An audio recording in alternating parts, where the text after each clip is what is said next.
AC room নাকি প্রাকৃতিক বাতাস বা ফ্রেশ এয়ার স্বাস্থ্যের জন্য কোনটি বেশি ভালো?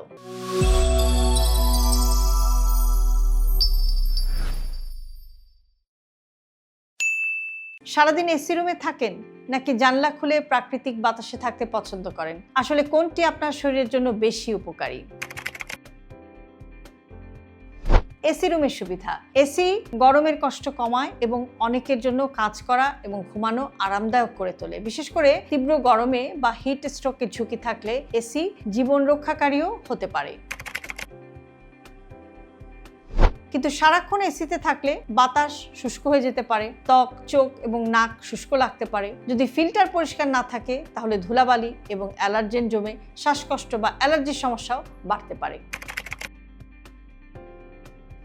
অন্যদিকে প্রাকৃতিক বাতাসের উপকারিতা হচ্ছে জানলা খুলে তাজা বাতাস ঢুকতে দিলে ঘরের বাতাস চলাচল ভালো হয়, কার্বন ডাই অক্সাইড এবং ঘরের কিছু দূষিত পদার্থ কমতেও এটা সাহায্য করে। অনেকের কাছে এটি মানসিকভাবে আরো সতেজ একটি অনুভূতি দেয়।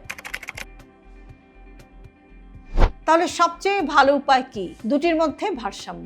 গরমে প্রয়োজনে এসি ব্যবহার করুন, দিনে কয়েকবার জানালা খুলে ঘরের বাতাস চলাচলটা নিশ্চিত করুন যদি বাইরের বাতাসের মানটা ভালো থাকে, এবং এসির ফিল্টার নিয়মিত পরিষ্কার করুন। ঘরের আর্দ্রতা খুব কমে গেলে প্রয়োজনে ব্যবস্থা নিন। সহজ করে বললে এসি শত্রু নয়, আবার শুধু প্রাকৃতিক বাতাসই সবসময় যথেষ্ট নয়। স্বাস্থ্যকর অভ্যাস হলো পরিষ্কার বাতাস নিশ্চিত করা, প্রয়োজনে এসি ব্যবহার করা আর এসির নিয়মিত রক্ষণাবেক্ষণ করা। আপনি কোনটি বেশি পছন্দ করেন, এসি রুম নাকি প্রাকৃতিক বাতাস, নাকি দুটোরই সঠিক ভারসাম্য? কমেন্টে জানান আর ভিডিওটি শেয়ার করুন, কারণ আরাম এবং স্বাস্থ্য দুটোকেই সমান গুরুত্ব দেওয়া উচিত।